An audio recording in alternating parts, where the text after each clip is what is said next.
Hello friends, एक बार सभी का स्वागत है आपके अपने YouTube चैनल गुरु आर्यभट्ट में। तो आप लोग कैसे हैं? कमेंट सेक्शन में जरूर रिप्लाई करें। उम्मीद करते हैं आप सभी लोग काफी बेहतर होंगे। तो इस वीडियो में हम आपके लिए स्पेशल डिमांड पर लेकर उपस्थित हो गए हैं आपके द्वितीय भारतीय भाषा हिंदी। और ये जो हिंदी है वो आपका RBH है, राष्ट्रभाषा हिंदी है, अर्थात ये सभी लोगों के लिए नहीं है, वैसे कैंडिडेट के लिए है जो उर्दू की पढ़ाई करते हैं और उर्दू अपना राष्ट्रभाषा हिंदी का प्रयोग करते हैं, नन हिंदी के नाम से जिसे आप जानते हैं। उसका ये आंसर सी हम आपके लिए लेकर आए हैं और पूरे 100 के 100 क्वेश्चनों का जवाब इस वीडियो में देने वाले हैं। और ये जो मॉडल पेपर है ये बिहार विद्यालय परीक्षा समिति के द्वारा जारी किया गया है, जो आपको जानना अति आवश्यक है, क्योंकि इसमें से 30% क्वेश्चन आपके एग्जामिनेशन में कंफर्म होने की संभावना बिहार बोर्ड खुद बता चुका है। हमें बताने की आवश्यकता नहीं है। तो वीडियो को अंत तक देखें और प्रत्येक क्वेश्चन का जवाब देने का प्रयास करें। आप कितना सही करते हैं यह भी इसके साथ आंकड़ा मिलाते रहें। तो बिना विलंब किए देखते हैं कि आज का जो मेरा पहला क्वेश्चन होता है वो इससे मॉडल पेपर के अनुसार वो ये रहा आपके स्क्रीन पर। पहला क्वेश्चन है, तो जिंदा है तो जिंदगी की जीत में यकीन कर। यह पहले पार्ट से लिया गया है। इस पंक्ति किस कविता से है आपको यह बताना है। तो ये आपके पहले कविता के अर्थात किताब के पहले पार्ट से लिया गया है, जिसका नाम है तू जिंदा है तो। ऑप्शन डी के साथ यहां बढ़ चलेंगे हम आगे। बढ़ते हैं अगले दूसरे क्वेश्चन की ओर। दूसरा क्वेश्चन आपके सामने आ गया है स्क्रीन पर। तू डरना नहीं अम्मा, मैं सबसे पहले आऊंगा, बिल्कुल ना डरना, यह किसने कहा था। तो यह कहने का श्रेय जाता है हामिद को। आपके पाठ्यपुस्तक के अनुसार यह भी दिया गया क्वेश्चन, तो मतलब सेकंड का राइट आंसर ऑप्शन ए होगा। बढ़ेंगे ऑप्शन नंबर ए के साथ। चलिए तीसरा क्वेश्चन आपके स्क्रीन पर आया है। ईदगाह शीर्षक पाठ में सनी ने क्या लिया। ईदगाह जो आप पढ़े होंगे, ईदगाह चैप्टर आप पढ़ लीजिए। पढ़ने के बाद सारे क्वेश्चनों का जवाब आपको अपने आप देने आ जाएगा। तो सनी ने क्या लिया था, तो तीसरे का राइट आंसर होगा खजरी लिया था। ऑप्शन बी के साथ आगे बढ़ चलेंगे। चौथा देखिए, चौथा है सिजदे शब्द का क्या अर्थ है। सिजदे जो शब्द है इसका सार्थक अर्थ क्या होता है। तो सिजदे का सार्थक अर्थ होता है सम्मान में सर झुकाना। ऑप्शन बी जो होगा इसका करेक्ट आंसर होगा। नेक्स्ट 5 नंबर देखिए, पांचवा प्रश्न आपके सामने है। किस कविता में बाधाओं से जूझते हुए उन कर्मशील लोगों की बात कही गई है जो सभ्यता संस्कृति का निर्माण करते हैं। किस कविता में कर्मवीर लोगों की बात कही गई है यह आपको बताना है इस क्वेश्चन में। ऑप्शन दिए गए हैं बिहारी के दोहे, बच्चे की दुआ, कर्मवीर या कर्मवीर के दोहे। तो पांचवे का आपका जो राइट आंसर होगा वो हो जाएगा ऑप्शन नंबर सी, कर्मवीर के दोहे। ऑप्शन सी के साथ आगे बढ़ चलेंगे। नेक्स्ट छठा देख लीजिए। बाल गोविंद भगत का बेटा कैसा था। बाल गोविंद भगत का बेटा जो था वो कैसा था, आलसी था या तेज तर्रार था। आपको इस प्रश्न में ये बता देना है। तो छठे का राइट आंसर होगा सुस्त और बोदा। ऑप्शन डी के साथ यहां आगे बढ़ चलेंगे। नेक्स्ट सातवां देखते हैं। बाल गोविंद भगत रोने के बदले उत्सव मनाने को किसे कहते हैं। बाल गोविंद भगत रोने के बदले, अगर रोने की कोई क्रिया करता है तो उसके बदले उसे उत्सव मनाना चाहिए। ये कथन जो है किसके द्वारा कहा गया है, इस 7 में पूछा गया आपसे। तो 7 का राइट आंसर होगा ऑप्शन नंबर ए, पतोहू को। ऑप्शन ए के साथ चलेंगे आगे हम। चलिए नेक्स्ट अगला क्वेश्चन। मजा आने वाला आज के सेशन में, और सेशन के साथ पूरी तरीके से आप जुड़े रहिए। आपकी एनर्जी डबल एकदम होने वाली है। आज पढ़ के क्वेश्चन एनर्जी डबल होगी, पहली बार आपको किसी ने बोला होगा। चलिए 8वां देखिए। बाल गोविंद भगत शीर्षक पाठ के रचयिता कौन है। अगर आप लेखकों का नाम याद रखते हैं 50% क्वेश्चन आपके बन गए, आसानी से बन गए। तो शीर्षक के रचयिता कौन है आपके इस 4 ऑप्शन में सही जो होगा वो हो जाएगा राम वृक्ष बेनीपुरी। ऑप्शन बी के साथ यहां आगे बढ़ चलेंगे। नेक्स्ट आपको बताना है 9वें नंबर में। 9वां क्वेश्चन है।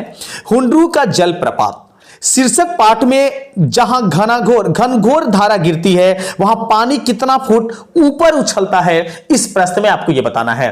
पानी जहां गिरती है वहां टकरा के कितना ऊपर उछलता है, लेखक के द्वारा इसकी व्याख्या की गई है। आपको बताना है कितना ऊपर। तो 9 का जो आपका राइट आंसर होगा वो जगह 20 फुट ऊपर। ऑप्शन बी जो होगा करेक्ट आंसर होगा।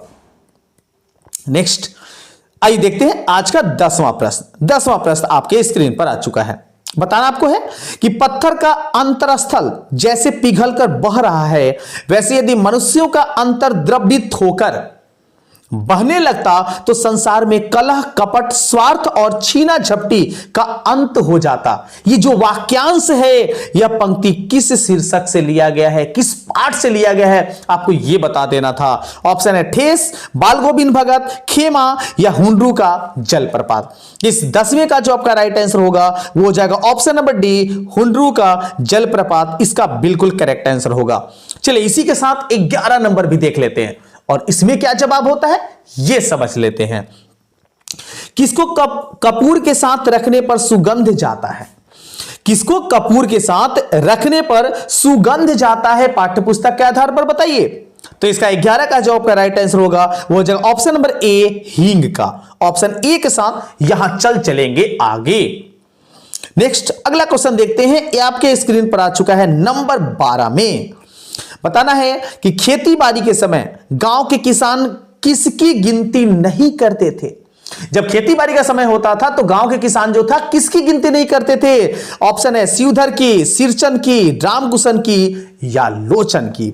तो आपको बता दें कि 12 का राइट आंसर होगा सिरचन की। ऑप्शन बी जो होगा करेक्ट आंसर होगा, क्योंकि सिरचन जो था वो गांव का एक बहका हुआ आलसी व्यक्ति था, इसलिए उसकी गिनती नहीं की जाती थी।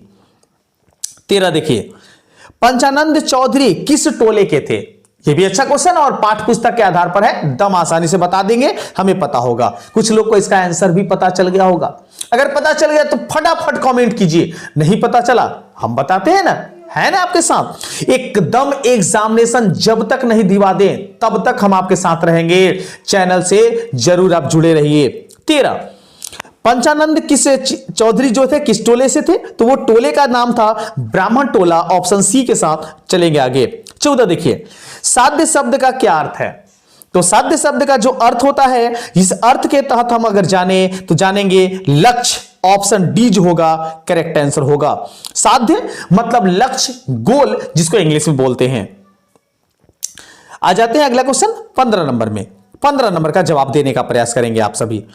जपमाला छापे तिलक सरे एको कामू, तिलक सरे न एको कामू, मन काचे नाचे वृथा, साचे राचे रामू। यह पंक्ति किस शीर्षक या किस कविता से लिया गया है? आपको इस प्रश्न में यह बता देना है, इस 15 में।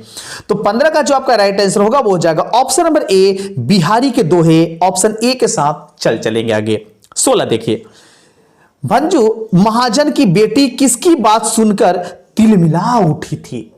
तिलमिला उठी थी, गुस्सा कर ली थी, यह बताना है भज्जू महाजन की बेटी जो किसके बात को सुन के ऐसा कर पाई थी। तो 16 का आपका जो राइट आंसर होगा वो हो जाएगा सिरचन की बात को। Option B is correct answer. इस प्रश्न का आंसर होगा सिरचन। नेक्स्ट 17 देखते हैं। 17 है कि ठेस सार शीर्षक पाठ में मां की दुलारी बहू कौन सी है? मां की जो दुलारी बहू थी उसका नाम क्या था? वो मंझली बहू जी थी या क्या थी? आपको बताना है। ऑप्शन है बड़ी भाभी, श्याम भैया की पत्नी, मंझली भाभी या इनमें से कोई नहीं। ये 4 ऑप्शन दिए गए हैं, तो आपको बता दी इसमें राइट आंसर होगा ऑप्शन नंबर सी, मंझली भाभी। शीर्षक ठेस में मां की दुलारी बहू मंझली भाभी को माना गया था। 18 देखते हैं, बच्चे किसकी भलाई करने की प्रार्थना ईश्वर से करते हैं? किसकी भलाई के लिए बच्चे जो है ईश्वर से प्रार्थना करते हैं? तो 18 का राइट आंसर होगा गरीबों की। ऑप्शन बी जो होगा करेक्ट आंसर होगा। 19 देखिए, अशोक का शस्त्र त्याग शीर्षक पाठ में किसने कहा था? कल या तो कलिंग के दुर्ग के फाटक खुल जाएंगे या मगध की सेना वापस चली जाएगी। यह वाक्य किसके द्वारा कहा गया था? तो 19 का राइट आंसर होगा द्वारपालकों के द्वारा, द्वारपालक के द्वारा। ऑप्शन ए के साथ चलेंगे आगे। 20 देख लेते हैं। 20 में आपको बताना है कि कलिंग महाराज की कन्या पद्मा अपनी स्त्रियों की सेना के साथ कहां चली जाती है? पाठ्यपुस्तक के आधार पर यह भी आपको बताना है कि कलिंग महाशय की जो कन्या है जिसका नाम है पद्मा, वो अपने महिलाओं अर्थात स्त्री जो सहेलियां उसकी है उसके साथ वो कहां चली जाती है? तो वो चली जाती है मैदान में। ऑप्शन ए जो होगा इसका एकदम सही आंसर होगा। नेक्स्ट 21 देख लेते हैं। जिस मनुष्य के हृदय में ईर्ष्या घर बना लेती है। वह उन चीजों से आनंद नहीं उठाता जो उसके पास मौजूद है। काफी अच्छा लाइन है। यह वरदान किसका है? तो ये जो वरदान है यह है ईर्ष्या का। ऑप्शन ए जो होगा इसका करेक्ट आंसर होगा। क्योंकि ईर्ष्या में बोली गई जो बात होती है वो काफी ज्यादा दुखदायक होता है, ये तो सारे लोग जानते हैं, इसलिए 21 का राइट आंसर मेरा होगा ए। चलिए 22 देखते हैं। ईर्ष्या की बड़ी बेटी का नाम क्या था? ये तो काफी आसान क्वेश्चन पूछ दिया। ईर्ष्या की बड़ी बेटी का जो नाम था वो था निंदा। ऑप्शन बी जो होगा करेक्ट आंसर होगा। आप एक बार अगर पाठ नहीं पढ़ पाए हैं तो हिंदी का पाठ जरूर पढ़ लीजिए, आपको सारे प्रश्न के आंसर खुद ब खुद मिलने वाले हैं। और नहीं मिलने वाले हैं, हम हैं ना आपके साथ, हम कहां जाने वाले हैं, एकदम एग्जामिनेशन तक आपके साथ डटे रहेंगे। 23 देखिए, मनुष्य के पतन के क्या कारण है? मनुष्य के पतन का क्या कारण है आपको ये अपने पाठ्य पुस्तक के आधार पर ही बताना है। तो मनुष्य के कारण है आलस। मनुष्य जो है वो आलसी होता है, वही सबसे ज्यादा उसका पतन, उसका निंदा, उसका कमी अर्थात उसको नीचा गिराने का कारक है। ऑप्शन बी के साथ आगे बढ़ चलेंगे। चले आगे हैं 54 नंबर में। 54 देखिए, बाजार की मक्खियों को छोड़कर एकांत की ओर भागो, किसका कथन है? तो इसके में हम 24 में बताएंगे कि 24 का राइट आंसर होगा वो हो जाएगा नित्य से क्या, ऑप्शन डी के साथ यहां चलेंगे आगे। 25 देखते हैं। सतगुरु धारा निर्बल बाहे बामे काया धोई रे, किस कविता की पंक्ति है? आपको इस प्रश्न में ये बताना है। तो कविता पढ़े होंगे तो ये कविता का लाइन आपको याद होगा, नहीं याद है चलिए बताते हैं। 25 का राइट आंसर होगा कबीर के पद। ऑप्शन ए जो होगा एकदम करेक्ट आंसर होगा। नेक्स्ट 26 देखते हैं। दीदी की डायरी शीर्षक पाठ में मां के पास रात भर कौन बैठी रही? दीदी की डायरी पाठ में मां जब बीमार पड़ी थी तो बीमार पड़ने के बाद उसके पास कौन बैठी थी? तो 26 का राइट आंसर होगा दीदी। ऑप्शन ए के साथ चलेंगे आगे। 27 देखिए, सत्य के प्रयोग शीर्षक पुस्तक के रचनाकार कौन है? सत्य के प्रयोग के रचनाकार जो है वो है महात्मा गांधी। ऑप्शन सी जो होगा इसका राइट आंसर होगा। चलिए देखते हैं 28 नंबर। 28 का जवाब देने का प्रयास करेंगे आप सभी। पीपल शीर्षक कविता में पीपल पेड़ों के कोटरों में किनके घर हैं? कविता जो है जिसका नाम है पीपल, पीपल के पेड़ के कोटरों में किसने किनके घर हैं आपको यह बताना है। तो 28 का आपका राइट आंसर होगा पक्षी और गिलहरियों के। ऑप्शन डी के साथ चलेंगे आगे। चलिए 29 देखिए, 29 का जवाब देने का सभी लोग प्रयास करेंगे। संध्या को अब दिन जाता ढल सूरज चलते हैं, अस्ताचल करके समेटे किरणें उज्जवल, किस कविता की पंक्ति है? तो ये 29 जो है ये कविता है पीपल। ऑप्शन ए के साथ चलेंगे आगे हम। नेक्स्ट 30 देखते हैं। 30 आपके सामने स्क्रीन पर आ चुका है। बताना आपको है कि बगिए समाज में दूध मिश्री की तरह कौन घुल मिल जाते हैं? बगिए समाज के में धूल मिश्री की तरह घुल मिल जाते हैं, ये कौन बोला गया है या किसके द्वारा बोला गया है? तो 30 का आपका राइट आंसर होगा सूर्यकांत त्रिपाठी निराला का ये कथन है। बगिए दूध समाज में दूध की मिश्री की तरह मिल जाते हैं। 31 देखते हैं। खेमा शीर्षक पाठ में चाय बनाने की भट्टी के साथ लगा पंखा किस रंग का था? यह आसान क्वेश्चन, अगर आप पाठ पढ़ लेते तो इन सारे सवालों का जवाब मिल जाता है। खेमा जो शीर्षक है उसमें भट्टी के साथ जो पंखा लगा हुआ था वो किस रंग का था? तो 31 का राइट आंसर होगा वो लाल रंग का था। ऑप्शन सी के साथ यहां चलेंगे आगे। नेक्स्ट अगला क्वेश्चन आ गया है 32 नंबर में। 32 का जवाब देने का प्रयास सभी लोग करेंगे। खेमा के माता पिता ने अपने चारों बच्चों को क्यों बेच दिया? यह भी काफी दुखद कहानी है। जब ये लाइनें आती है तो मेरे दिल से कुछ आहें निकल आती है कि बच्चों को क्यों खेमा माता पिता बेच दिए थे। तो आपको बता दें ऐसी स्थिति थी कि उनके पास गरीबी बहुत ज्यादा थी और गरीबी के कारण अपने चारों पुत्रों को, चारों बच्चों को बेचना पड़ा था माता पिता के द्वारा। चलिए 33 देखते हैं। 33 आपके सामने आ गया है स्क्रीन पर। कविता की पंक्ति को निम्नलिखित शब्द से पूरा करें। कविता का पंक्ति है, अगर पंक्ति पढ़े होंगे आराम से जवाब मिल जाएगा आप सभी को। गंदे कटे पिटे रिक्त स्थान, उसके बाद आ गया गंदे कटे पीटे उसके बाद भरा जाएगा हाथ, अर्थात गंदे कटे पीटे हाथ, ये बी ऑप्शन इसका राइट आंसर होगा। अर्थात 33 का right answer option number B. 34 देखते हैं, गुड़िया पढ़ लिख कर क्या बनना चाहती है। गुड़िया जो है वो पढ़ लिख के क्या बनना चाहती है, चिकित्सक, नर्स, अध्यापिका या इनमें से कोई नहीं। तो बनना चाहती है वो अध्यापिका, ऑप्शन सी के साथ चलेंगे आगे। नेक्स्ट 35 देख लेते हैं। 35 आपके सामने है कि जैनब खानम किसकी पोती है। जैनब खानम का नाम आया हुआ है तो उसमें किसकी पोती है 35 में बताना है। तो उसकी पोती थी मोहम्मद अब्दुल रहमान की। ऑप्शन डी जो होगा इसका एकदम सही उत्तर होगा।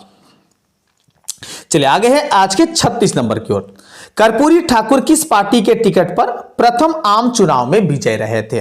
कर्पूरी ठाकुर के बारे में बताना है तो 36 का आपका राइट आंसर होगा सोशलिस्ट पार्टी के, अर्थात option A is right answer. 37 देख लेते हैं, निम्न में कौन सी कविता प्रथम स्वतंत्रता संग्राम की याद दिलाती है। तो 37 का राइट आंसर होगा झांसी की रानी, ऑप्शन बी जो होगा इसका एकदम सही उत्तर होगा। चलिए देखते हैं आज के 38 नंबर क्वेश्चन की ओर। 38 में बताना है कि निम्नलिखित में कौन सा अंग्रेज लेफ्टिनेंट लक्ष्मीबाई को परास्त करने झांसी पहुंचा था। अंग्रेज का नाम बताना है, इसमें अंग्रेज के बारे में बताना आपको। तो 38 का आपका जो राइट आंसर होगा वो होगा वॉन्कर, अर्थात ऑप्शन बी जो होगा इसका करेक्ट आंसर होगा। 39 साथ साथ मिलाते जाते हैं। आपका अगर आंसर पता है तो कमेंट में जरूर रिप्लाई करें, नहीं तो अंत में सारे क्वेश्चनों को काउंट कीजिए। कितने आंसर पता है आपको एकदम जरूर बताइए, इससे आंकड़ा लगा पाएंगे कि क्या हमारे विद्यार्थी जो हैं वो अपनी तैयारी में लगे हुए हैं या नहीं लगे हुए हैं। 39 चिकित्सा का चक्कर शीर्षक पाठ में डॉक्टर चूहानाथ कातर जी का फीस कितना था। यह आसान क्वेश्चन है, पाठ पुस्तक के आधार पर है, आप आसानी से जवाब दे सकते हैं। नहीं पता चलिए बता देते हैं, उनका फीस था 10 रुपया। ऑप्शन डी के साथ यहां चलेंगे आगे। चलिए आगे है 40 नंबर की ओर। एहतियात शब्द का क्या अर्थ है। एहतियात जो यहां शब्द दिया गया है इसका सार्थक अर्थ बताना है। तो 40 का राइट आंसर होगा ऑप्शन नंबर डी सावधानी। एहतियात का शब्द का अर्थ होता है सावधानी, अर्थात सावधानी बरतनी चाहिए। 41 दीदी की डायरी शीर्षक में 5 जनवरी 1997 का दिन दीदी का कैसा बीता था।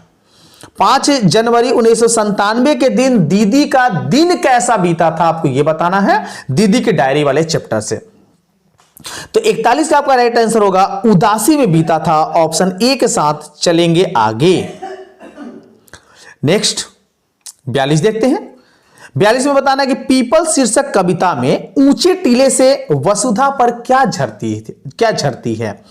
पीपल जो शीर्षक है उसमें ऊंचे टीले से, ऊंचा जो टीला होता है पर्वत श्रृंखला जो होती है उसे वसुधा पर क्या गिरती है। तो 42 का राइट आंसर होगा निर्झरनी, ऑप्शन बी जो होगा इसका करेक्ट आंसर होगा। 43 देख लेते हैं अब। दीदी की डायरी शीर्षक पाठ में मां को कब से मलेरिया है।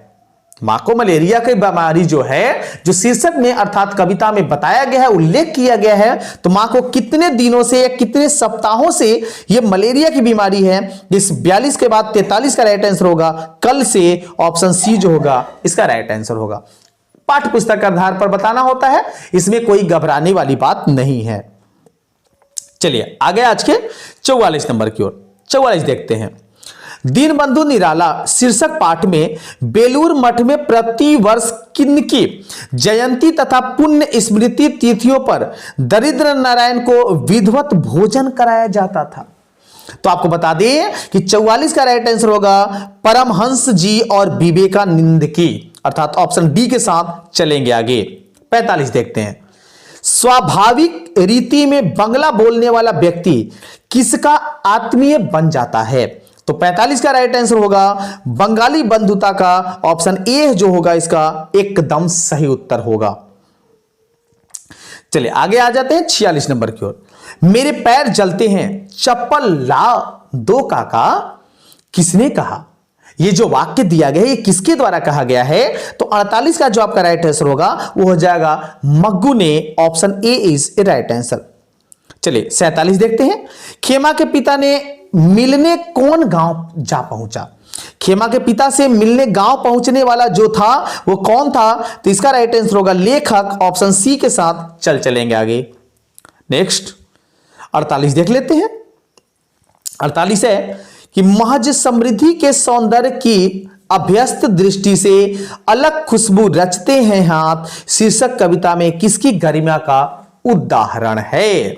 तो 48 का जो आपका राइट आंसर होगा वो हो जाएगा ऑप्शन नंबर ए, निष्क्रिय व्यक्ति की। ऑप्शन ए के साथ बढ़ेंगे आगे। नेक्स्ट 49 देखते हैं। हौसले की उड़ान शीर्षक पाठ में कदम की माता जी का क्या नाम है? हौसले की उड़ान में कदम जी के माता का नाम बताना है। तो 49 का राइट आंसर होगा शांति देवी। ऑप्शन ए के साथ चलेंगे आगे। 50 देख लीजिए। कर्पूरी ठाकुर बिहार के मुख्यमंत्री कितनी बार बने? ये आपको पाठ्यपुस्तक के आधार पर बताना है, जीके के आधार पर भी बता सकते हैं अगर आपको पता हो तो, लेकिन हिंदी के पाठ्यपुस्तक में आपका इसका विवरण दिया गया है कर्पूरी ठाकुर के बारे में कि वो जो मुख्यमंत्री बने थे वो बने थे 2 बार। ऑप्शन बी जो होगा इसका एकदम सही उत्तर होगा। 51 देखते हैं। 51 आपके सामने है। राव भटके हिरन के बच्चे को कविता में सुबह की सुनहरी किरणें किसे छुएगी? आपको इसके बारे में बताना है। सुबह की किरणें जो है वो किसे छुएगी, ये किसके लिए स्पष्ट किया गया है? तो ये 51 का राइट आंसर होगा ऑप्शन नंबर सी, जंगल के पत्तों को। ऑप्शन सी जो होगा यहां पर करेक्ट आंसर होगा। ऑप्शन सी के साथ चलेंगे आगे। 52 देखते हैं। 52 में बताना है नैने दो जल भरी पूछत कुलस हरी। यह पंक्ति किस शीर्षक कविता का उद्यम है? मतलब उद्यत किससे उत्पत्ति हुआ है इस कविता के बाद का? तो 52 जो है, इस 52 का आपका राइट आंसर होगा ऑप्शन नंबर डी, सुदामा चरित। डी के साथ चलेंगे आगे। 53 देखते हैं। पीपल के पत्ते से नए नए हाथ किस शीर्षक कविता की पंक्ति है? तो ये तो आपको आसानी से पता चल गया होगा कि पीपल के पत्ते से नए नए हाथ जो रंगने की कहानी है वो है खुशबू रचते हैं हाथ। ऑप्शन ए के साथ एकदम चलना है हम लोग को आगे। एकदम आसान क्वेश्चन पूछे गए हैं। आप पाठ पुस्तक एकदम आसानी से पढ़िए। अगर पढ़ लेते हैं चुटकी बजा के आप सवालों का जवाब दे पाएंगे, ये मेरी पूरी गारंटी है। नेक्स्ट 54 देखिए। 54 है जिसमें ईश्वर के साकार रूप की आराधना की जाती है उसे क्या कहते हैं? जिसमें ईश्वर के साकार रूप की आराधना की जाती है, पूजा पाठ किया जाता है, उसे क्या कहते हैं? तो आपके 54 का जो मेरा राइट आंसर होगा वो हो जाएगा सद्गुण भक्ति धारा। ऑप्शन बी जो होगा इसका एकदम सही उत्तर होगा। 55 देखते हैं। 55 का जवाब जब जब वह सुधी की जय तब तब सुधी जाही किस कविता की पंक्ति है? तो 55 जो है, इस 55 का राइट आंसर होगा बिहारी के दोहे। ऑप्शन सी जो होगा एकदम सही उत्तर होगा। चलिए देख लेते हैं 6। आप कुछ व्याकरण के विभाग से भी क्वेश्चन बनाए गए हैं ताकि आप सभी तरीके का जवाब आसानी से बता सकें। जो भी प्रश्न पता होगा आप जवाब गिनते जाएंगे और लास्ट में कमेंट में रिप्लाई करेंगे आपको कितने अंक प्राप्त हुए 100 क्वेश्चनों के जवाब में। 6 का उच्चारण स्थान क्या है? तो च छ ज झ ये जो आपके सामने होता है इसका उच्चारण स्थान होता है तालु, क्योंकि जीभ से ऊपर का तल जो है वो सटता है इसलिए उसको तालु कहते हैं। ऑप्शन डी के साथ चलेंगे आगे। 57 महेंद्र शब्द का संधि विच्छेद बताना है। काफी अच्छा क्वेश्चन और काफी आसान भी। तो महेंद्र का संधि विच्छेद होगा महाजोड़ इंद्र। ऑप्शन ए के साथ यहां आगे बढ़ेंगे। 4 ऑप्शन में ए जो होगा इसका बिल्कुल सही उत्तर होगा। चलिए आगे बढ़ते हैं 58 नंबर की ओर। निम्न में कौन सा शब्द शुद्ध है? शुद्ध शब्द पहचाननी है। तो देखिए उज्जवल, ये तो आपका गलत है क्योंकि 2 गो ज आधा होता है इसमें। आपको छत्र छाया, तो छत्र छाया में भी ये छ नहीं होता है। उच्छ्वास, उच्छ्वास ये भी गलत है आपका। तो सही मिला हमें उपयुक्त। ऑप्शन बी जो होगा एकदम सही उत्तर होगा। चलिए देखते हैं 59 नंबर क्वेश्चन। मंगलवार शब्द में संज्ञा है, आपको यह बताना है।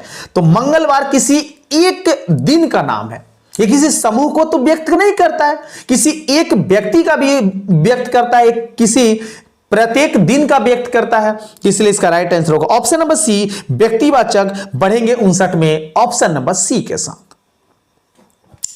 चले बढ़ जाते हैं आज के 60वें क्वेश्चन की ओर। नाटक शब्द में कौन सा लिंग है? 3 लिंग देते हैं, स्त्रीलिंग, पुल्लिंग और उभयलिंग। यही मैं आपको बताना होता है, इनमें से कोई नहीं, केवल दिखावटी रूप से है। तो 60 जो होगा इसमें हम आपको बता दें कि नाटक जो है पुल्लिंग शब्द है, ऑप्शन बी के साथ आगे बढ़ेंगे। एक शब्द देखिए, आपको बताना है कि ज्येष्ठ, ज्येष्ठ जो है ये पूरी तरीके से शुद्ध है। बड़े को या फिर अपने से जो ऊंचे होते हैं, या फिर कह सकते हैं कि अपने से उम्र में जो बड़े होते हैं, उसको ज्येष्ठ के नाम से जाना जाता है। तो ज्येष्ठ शब्द का प्रारूप बताना है कि ज्येष्ठ जो है वो कौन सा शब्द है। मतलब ऑप्शन दिए गए तद्भव, देशज, तत्सम या विदेशज। तो 61 जो इसका राइट आंसर होगा तत्सम, क्योंकि ये शुद्ध है। संस्कृत और हिंदी में ये समान रूप से प्रयोग होता है, इसलिए ये शुद्ध है, अर्थात सी इज ए राइट आंसर। चले बढ़ते हैं 62 नंबर। डाल पर चिड़िया गाती है, किस कारक का उदाहरण है? डाल पर, देखिए अब इसमें पर आ गया, तो पर जो होता है अधिकरण का चिन्ह है, में और पर। तो इसमें 62 में आपका राइट आंसर हो जाएगा ऑप्शन नंबर डी, अधिकरण कारक, ऑप्शन डी के साथ चलेंगे आगे। 63 देखिए, उसने कुछ नहीं लिया, किस सर्वनाम का उदाहरण है? उसने कुछ नहीं लिया, उसने यहां पर एक आपके सामने शब्द आया है, इसी के सर्वनाम का रूप आपको बता देना है। तो ये सर्वनाम का रूप है अनिश्चयवाचक, क्योंकि उसने कुछ नहीं लिया, ये अनुमान से बोला जा रहा है, अनिश्चयवाचक है, कोई निश्चित संख्या में आपको आंकड़ा नहीं दिया जा रहा है, इसलिए इसमें बढ़ेंगे ऑप्शन नंबर ए के साथ। चलिए बढ़ते हैं 64 नंबर की ओर। 30 दिन किस विशेषण का उदाहरण है? तो 30 आपको संख्या मिल गया। यहां पर जब संख्या मिल गया तो आपको ज्यादा दिमाग लगाने की आवश्यकता नहीं है, संख्यावाचक विशेषण है, अर्थात ऑप्शन बी के साथ चलेंगे आगे। 65 देखिए, लड़के ने पुस्तक पढ़ी है, किस काल का उदाहरण है? आपको यह बताना है।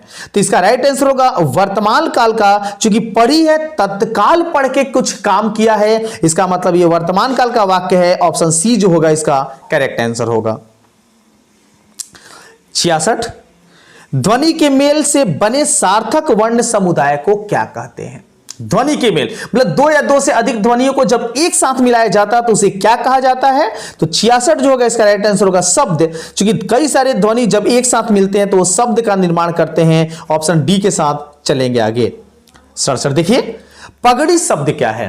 तो पगड़ी हमारे गांव देहात में प्रयोग होता है, और अर्थात कह सकते हैं हमारे देश में प्रयोग होता है, विदेशों में प्रयोग नहीं होता है, तो इसलिए हम इसे कहेंगे ये एक प्रकार का देशज शब्द है, ऑप्शन ए के साथ यहां 67 में चलेंगे आगे। नेक्स्ट 68 देखते हैं। 68 में क्या बताना आपको कि जिन शब्दों के खंड सार्थक न हो उसे कहते हैं, मतलब जिस शब्द का सार्थक खंड नहीं किया जा सकता उसे क्या कहा जाता है? तो इस 68 का जो आपका राइट आंसर होगा वो होगा ऋण शब्द, ऑप्शन बी जो होगा इसका एकदम सही उत्तर होगा। ऋण शब्द वैसे को कहते हैं जिसका सार्थक खंड नहीं हो। चलिए 69 देखते हैं। निरोग शब्द में उपसर्ग है, तो पहले बता चुके हैं हम आपको कि उपसर्ग वैसे शब्दांश को कहते हैं जो शब्द के पहले लगा हुआ है, अर्थात रोग के पहले लगा हुआ है, तो वो रोग के पहले लगा हुआ जो पद है वो कहलाता है उपसर्ग। तो अब देख लीजिए इसमें उपसर्ग कौन सा लगा हुआ है? तो 69 में तो आप समझ गए होंगे, इसमें लगा हुआ है नी, अर्थात इसका राइट आंसर होगा ऑप्शन नंबर बी, अर्थात 69 का राइट आंसर ऑप्शन बी होगा। 70 देखिए, श्रवणीय शब्द में प्रत्यय है, तो प्रत्यय ऐसे शब्दांश को कहते हैं जो शब्द के बाद लगता है। अगर यहां शब्द है तो शब्द के बाद लगेगा और शब्द के अर्थ में परिवर्तन करेगा, उसे प्रत्यय कहते हैं। तो श्रवणीय में कौन सा प्रत्यय है आपको यह बताना है। तो श्रवणीय में ईय प्रत्यय है, ऑप्शन बी के साथ चलेंगे आगे। 71 देखिए, अनुराग शब्द का विशेषण, तो अनुराग शब्द का विशेषण आपको यहां देखने को मिला है अनुरागी, ऑप्शन ए जो होगा एकदम सही उत्तर होगा। चलिए 72 देखते हैं। त्रिभुवन शब्द में कौन सा समास है? समास का काफी अच्छा क्वेश्चन होता है और संधि से भी आपके क्वेश्चन होते हैं हिंदी में, तो संधि और समास जरूर आप पढ़ लें। त्रिभुवन मतलब 3 संख्या यहां पर दे दिया, तो इसका मतलब कि जिसमें संख्या का बोध होता है वो द्विगु समास के रूप में जाना जाता है, ऑप्शन बी जो होगा इसका सही उत्तर होगा। 73 देखते हैं। सुबह से शाम तक वह बैठा रहा, किस पदबंध का उदाहरण है? तो सुबह से शाम तक वह बैठा रहा, यह बताया गया है, मतलब यह आपका है क्रिया विशेषण पदबंध। ऑप्शन सी के साथ यहां चलेंगे आगे। नेक्स्ट 74 देखते हैं। जिस वाक्य में एक क्रिया और एक कर्ता होता है, एक क्रिया होगा और एक कर्ता होगा, उसे क्या कहते हैं? तो 74 का राइट आंसर होगा, उसे कहते हैं सरल वाक्य। चूंकि दो या दो से अधिक वाक्य जब एक साथ मिलते हैं तो उसे मिश्र वाक्य कहते हैं, और जब कंडीशनल वाक्य मिलते हैं तो उसे संयुक्त वाक्य कहते हैं। तो क्रिया और कर्ता अगर एक एक है तो उसे सरल वाक्य कहेंगे। 74 में बढ़ेंगे ऑप्शन नंबर ए के साथ। चलिए बढ़ चले हैं 75 नंबर की ओर। यद्यपि वह हर तरह के संकटों से घिरा था तथापि निराश नहीं हुआ, किस वाक्य का उदाहरण है? तो इसमें देखिए कंडीशन है, वह संकट से घिरा था, निराश नहीं हुआ। ये दो पद हैं, इसका मतलब ये दो वाक्य को एक साथ मिलाया गया है, इसलिए हम बोलेंगे ये मिश्रित वाक्य है। ऑप्शन सी के साथ बढ़ेंगे आगे। चलिए 76 देखते हैं। 76 के निम्नलिखित में शुद्ध वाक्य कौन सा है? काफी अच्छा क्वेश्चन है। कभी वाक्य शुद्ध पूछता है तो कभी आपसे शब्द को शुद्ध पूछता है, और आप इजी उसको बता देते हैं। आपकी कुशलता चाहता हूं, ये आपको दिया गया है ऑप्शन नंबर ए में। आप आगे देख लीजिए। मैंने रोटी खाई, गलती है, खाई होना चाहिए। आपके घड़ी में कै बजे हैं, ये तो एकदम रॉन्ग लग रहा है। चरखा चलाना चाहिए, ये भी चरखा चलानी चाहिए, ये होना चाहिए। इसका मतलब यहां मिला हमें ए ऑप्शन सही, ऑप्शन ए के साथ चलेंगे आगे। नेक्स्ट 77। अल्पायु शब्द का विलोम बताना है। अल्पायु, तो अल्पायु उससे बोलते हैं जिसकी आयु कम हो, वो कम दिन का मेहमान हो, उसकी आयु कम हो, मरने वाला हो। तो अल्पायु का हो जाएगा दीर्घायु, जिसकी आयु ज्यादा हो। अर्थात 77 में बढ़ेंगे ऑप्शन नंबर ए के साथ। 78 देख लीजिए। अनुचित बात के लिए आग्रह के लिए एक शब्द। अनुचित बात के लिए आग्रह करने की क्रिया क्या कहलाती है? तो 78 जो होगा इसका राइट आंसर होगा दुराग्रह। ऑप्शन बी जो होगा इसका एकदम सही उत्तर होगा। नेक्स्ट चलिए बढ़ते हैं आज के 79 नंबर क्वेश्चन की ओर। कुआं खोदना मुहावरे का अर्थ। मुहावरा भी आ गया आपके लिए। तो कुआं खोदना, तो कुआं खोदना मतलब कि जो उस कुआं में गिरेगा वो मर जाएगा या उसको हानि पहुंचेगी। तो ऐसे कहावत कहा गया कि जो कुआं खुद खोदता है उसमें वो खुद गिरता है। तो इसका सही होगा हानि पहुंचाने का यत्न करना। ऑप्शन सी के साथ चलेंगे आगे। 80 देखिए। अकेला चना भाड़ नहीं फोड़ सकता, लोकाक्ति का अर्थ क्या है? मतलब अगर कोई भाड़ है, भाड़ बोला जाता है मुख्य रूप से मिट्टी के बर्तन को, और उसमें अकेला अगर एक चना रख दिया जाए तो पूरे को फोड़ेगा नहीं। अर्थात अकेला आदमी कुछ नहीं कर सकता जब तक उसका साथ या एकता में न रहे। इसका मतलब कि अकेला आदमी लाचार होता है। ये डी ऑप्शन इसका सही होगा। 80 का क्वेश्चन का राइट आंसर होगा ऑप्शन नंबर डी। चलिए बढ़ते हैं 81 नंबर।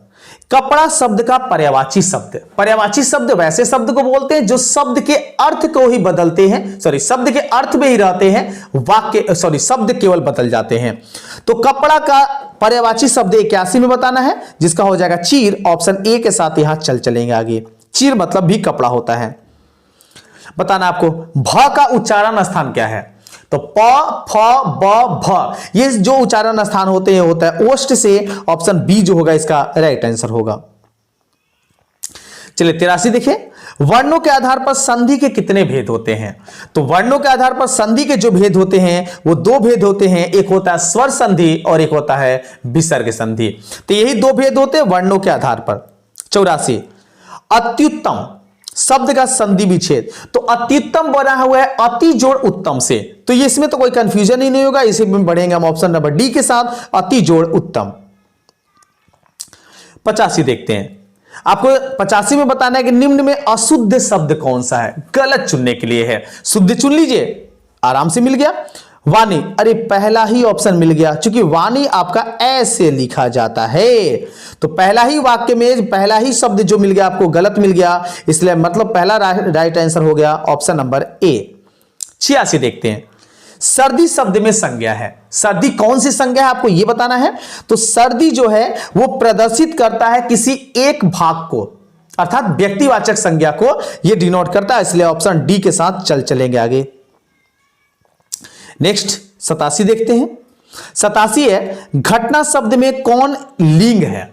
वही 3 लिंग होंगे, स्त्रीलिंग, पुल्लिंग, उभयलिंग। तो घटना जो है वो एक प्रकार का स्त्रीलिंग शब्द है, ऑप्शन ए के साथ चलेंगे आगे। 88 देख लेते हैं इसके बाद। काठ शब्द है, काठ जो शब्द है वो कैसा शब्द है? तो काठ अपने देश में प्रयोग होता है, जो लकड़ी को बोलते हैं। लकड़ी जो मजबूत होता है उसे काठ बोला जाता है, मतलब ये जो होगा एक प्रकार का देशज शब्द होगा, ऑप्शन सी के साथ चलेंगे यहां से आगे। चले इसके बाद देख लेते हैं 89, मैंने मोहन को बुलाया, किस कारक का उदाहरण है? तो यहां पर देखिए को चिन्ह आ गया है कारक का, तो को जो है मोहन के साथ प्रदर्शित करता है, तो प्रदर्शित करने के कारण ये, चूंकि मोहन यहां कर्म का रूप लिया हुआ है, मैंने करता है, मोहन कर्म है, इसलिए एक प्रकार का कर्म कारक है, ऑप्शन बी के साथ यहां बढ़ चलेंगे आगे। 90 देखिए, 90 में आपको बताना है कि महाशय शब्द का स्त्रीलिंग रूप क्या होता है? महाशय जो सम्मान के साथ किसी पुरुष व्यक्ति को बोला जाता है, तो महिलाओं को सम्मान के साथ महाशय के जगह पर बोलना होगा, कहना होगा, तो क्या कहेंगे ये बता देना है आपको इस 90 में। तो 90 का राइट आंसर होगा महाशया, ऑप्शन सी के साथ चलेंगे आगे। 91 देखिए, जिस सर्वनाम से किसी निश्चित वस्तु का बोध न हो उसे क्या कहते हैं? निश्चित का बोध न हो तो अनिश्चित वाक्य, मतलब अनिश्चित वाचक हो गया, क्योंकि निश्चित होगा ही नहीं तो अनिश्चित ही होगा, तो इसलिए इसका राइट आंसर होगा 91 का ऑप्शन नंबर सी। चलिए बाद में देखते हैं, यह पुस्तक किसकी है? यह वाक्य में बोला गया है लाइन, यह पुस्तक किसकी है? किसी विशेषण का उदाहरण है। किस विशेषण का उदाहरण? तो यह पुस्तक किसकी है ये जान नहीं रहा है, मतलब ये समझाने की या पूछने की कोशिश कर रहा है यह पुस्तक किसकी है। तो 92 का जो आपका राइट आंसर होगा, क्योंकि यह शब्द लिया गया है एक सर्वनाम के रूप में, इसलिए सर्वनामिक विशेषण है, ऑप्शन डी के साथ आगे बढ़ेंगे। 93 देख लीजिए, वह खाता है किस काल का उदाहरण है? काफी आसान क्वेश्चन, ऐसे ऐसे क्वेश्चन आ जाएंगे तो हम लोग तो दम आराम से बिहार बोर्ड को चैलेंज कर सकते हैं, और मेरे चैनल से जुड़े हुए तो एकदम चैलेंज करना बनता है। वह खाता है किस काल का उदाहरण है? तो 93 जो है यह वर्तमान काल का है, ये तो सब लोग को पता है दिया हुआ है वर्तमान काल, ऑप्शन ए के साथ आगे बढ़े चलेंगे। देखते हैं 94, प्रयास शब्द में उपसर्ग है। प्रयास जो शब्द है ये, इस शब्द का उपसर्ग आपको बताना है, उपसर्ग वही जो शब्द के बाद लगता है आपको बताना है, सॉरी उपसर्ग के वो जो शब्द के पहले लगता है। तो 94 जो होगा इसमें सही हो जाएगा, यास में लगा हुआ है प्र, ऑप्शन बी जो होगा इसका करेक्ट आंसर होगा। 95 देख लीजिए, बल का शब्द का विशेषण, बल जो शब्द है इसका विशेषण बताना है, तो 95 में विशेषण बना दे तो बलिष्ठ होगा, ऑप्शन सी जो होगा इसका एकदम सही उत्तर होगा। 96 में आ गए हैं हम लोग, मदमाता शब्द में कौन सा समास है? ये वाक्य का पद पूर्व पढ़िए, मदमाता, तो मदमाता जो है इसमें तत्पुरुष समास है, अर्थात ऑप्शन डी के साथ यहां चलेंगे आगे। चलिए आगे हैं आज के 97 नंबर क्वेश्चन की ओर। विजय शब्द का विलोम क्या है? तो विजय कहलाता है किसी जीत को, तो विजय शब्द उसका मतलब हार, हार अर्थात पराजय बोला जाएगा, और पराजय दिया हुआ ऑप्शन ए में, ऑप्शन ए जो होगा इसका राइट आंसर होगा। 98 देख लेते हैं साथ साथ, जहां लोगों का मिलन हो, जहां लोगों का मिलन हो उसके लिए एक शब्द, तो जहां लोग आपस में मिलते हैं उसे सम्मेलन कहा जाता है, ऑप्शन बी जो होगा इसका राइट आंसर होगा। 98 में हम चलेंगे ऑप्शन नंबर बी के साथ। चलिए 2 क्वेश्चन बच गए हैं, और 2 क्वेश्चनों का जवाब फटाफट हम लोग जान जाते हैं और इस वीडियो को अंत करते हैं। 99, अंधे की लकड़ी, अंधे की लकड़ी जो है इस मुहावरे का सार्थक अर्थ बताना है। तो अंधे की लकड़ी जो एकमात्र सहारा के रूप में जाना जाता है अंधे के लिए, इसलिए हम कहेंगे एक ही सहारा, ऑप्शन सी जो होगा इसका राइट आंसर होगा। चलिए आज के अंतिम क्वेश्चन की ओर आ गए हैं, 100वां नंबर। 100 क्वेश्चन का जवाब पूरी तरीके से जानने का प्रयास किए, लेकिन अभी तक अगर इस वीडियो को लाइक नहीं किए हैं तो एक लाइक तो जरूर बनता है, और चैनल को सब्सक्राइब नहीं किए हैं तो सब्सक्राइब तो जरूर बनता है। आइए देखते हैं 100 नंबर, बीड़ा पाड़ी शब्द में कौन सा समास है? तो बीड़ा पहाड़ी बोला जाता है मां सरस्वती को। तो मां सरस्वती चूंकि बीड़ा पहाड़ी के रूप में जानी जाती है और उसके लिए संबोधन के रूप में जानी जाती है, अर्थात 100 जो होगा इसका राइट आंसर होगा बहुब्रीहि समास, अर्थात समास में पद वैसे जो किसी और को डिनोट करता है वो बहुब्रीहि होता है। ऑप्शन डी जो होगा इसका राइट आंसर होगा। तो उम्मीद करते हैं ये वीडियो काफी ज्यादा आपको पसंद आया होगा।